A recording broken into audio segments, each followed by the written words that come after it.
So let's do a couple more thrusts. Let's go. Very quickly, just because I want to see how we can go with it, huh? Oh. Is it only me? I'm getting anxious because this camera is right next to it. The other camera, like this one. I love pole arms. I love staffs. I love them all. They're so much fun. So, with that out of the way, why don't we get to some throwing? But before we get to some throwing, we have a very special guest in today's episode, because if you didn't know, this trident here, not this one, but tridents in general, do have a little bit of historical context behind them. So, for today's episode, we've got a very special guest, Metatron, and Metatron is going to be going through some of the historical uses and context behind the trident. Hey there. Hey there. So I'm going to react to myself now. Is that weird? I don't know, but I am weird. So, you know, watch me disagree with myself. I'm going to get so pedantic that if I say something, I might disagree. So I think it's still worth doing it. Plus, I thought it was a nice thing. So, yeah, the gladiatorial. I'm going to put where am I going to put myself? Ah! Okay, that was weird. I don't know what happened. Ah! All right. So I'm just going to put myself here a little small. There we go. Let's see if I have something to say. I might say something wrong. So let's go. Let's go. Trident, thank you so much for having me. Okay, let's talk about the trident. I've got a few things to say. So whenever we think of the trident as a weapon, we all go there, right? Imagining the Roman gladiator, specifically the gladiatorial class called retiarius, aka this Muppet here. I would say it's quite safe to say that among all the different types of gladiator classes, the secutor, the murmillo, the traex, the oplomachus, the retiarius is the fancy one, because we see this very improbable fighter. I mean, he's lightly armored, he's got the net, he's got the trident. In fact, let's have a look at the trident. Sorry to interrupt you, Metatron, but I would like to say, note that in iconography, the tridents appear to have the same length. I don't really see a longer spike in the middle, so that could be an interesting version to recreate. I mean, look at this, they look identical. There is a reason why the trident was given together with the net to this specific fighter, and in fact no, there are 3 reasons, so let's go. Gladiatorial combat is deep and multi-layered. The reality of fact is that as modern people, whenever we look at the retiarius, for example, fighting the murmillo, the muscular big gladiator that is also carrying the Roman scutum and the gladius, we might just focus on the way they fight and the weapons that they're using, but we might miss out on what an ancient Roman would have seen, the sort of analogies that were connected to this specific figure and weapon. First, there is the physical allegory. So, the retiarius is clearly the fisherman. He's got the net, he's got the trident. This is rather obvious, but what might not be is that the murmillo is the fish.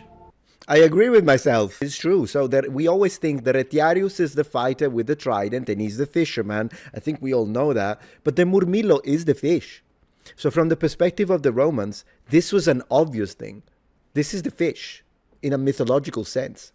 The helmet that the murmillo class is usually wearing is a representation of a specific type of fish that in Latin was called murena, which means moray, eel. These ones here. So the whole representation that we are seeing there is that the murmillo is a beast of nature, a sea monster that is hiding behind the rocks, aka the scutum, that the fisherman needs to try and hit in order to get him out. In other words, in the eyes of an ancient Roman, this battle between the trident-wielding fisherman and this horrible sea creature was symbolic and entertaining in their way, as that they could apply their imagination to what they were seeing. After all, these are gladiatorial games. All of this I would like to underline again. I agree with myself. Excellent work, Metatron. But I wanted to say that all of this would be obvious to the ancient Romans. Obvious. They would be like, oh, the murena has entered, the murmillo is in, and then he comes in, and then he goes for the monstrous attack against the poor fisherman who is struggling to stay alive and fight the forces of nature. All of this was obvious to a Roman. And it's a bit like when we watch something, and because it's based on our own mythology and ideas and religions and cultures and philosophy and whatever you want to put in it, then it's obvious to us. Well, this was obvious to them. This was obvious to them. In the eyes of an ancient Roman, the trident-wielding combatant is also a representation of the god Neptunus, Neptune, who, as we all know, is the Roman god of the ocean. Or is he? Oftentimes when we think of the Roman gods and the Greek gods, we imagine that they are basically the same gods, it's just different names. But the reality is that they don't always overlap perfectly. And even though sometimes when we look at this case by case, some differences may be marginal, other times they are quite substantial. Now, when it comes to specifically the Greek version, so Poseidon, or as they say in modern Greek, Poseidonas, yes, he's the Greek god of the sea. But when it comes to Neptunus, so Neptune, initially he wasn't. Oh, and he wasn't even Roman, because the Romans got it from the Etruscans. So the Etruscans create the deity, the Romans adapted, but in its early form, he was the god of the spring waters, the rivers, and the lakes. And only this is actually a misconception that people have, and it's very simplistic. When you hear people saying, oh yeah, the Roman gods are just the same as the Greek gods with Roman names, they haven't really looked into it. And I'm not even saying they haven't looked deeply into it, they haven't looked at all. Because if you do, you'll notice that, yeah, as I say, there's connection to the Etruscans, there is syncretism, don't get me wrong, they do merge together at one point, but there will always be a difference, and the original versions are different too. Only later, as we have a little bit of a merging or a syncretism with the Greek Poseidonas, he also becomes the god of the sea. All of this according to George Dumzil, fantastic expert in comparative linguistics and mythology. Strongly suggest to read his work. But I digress. Initially we said that when the Romans, an ancient... What's new?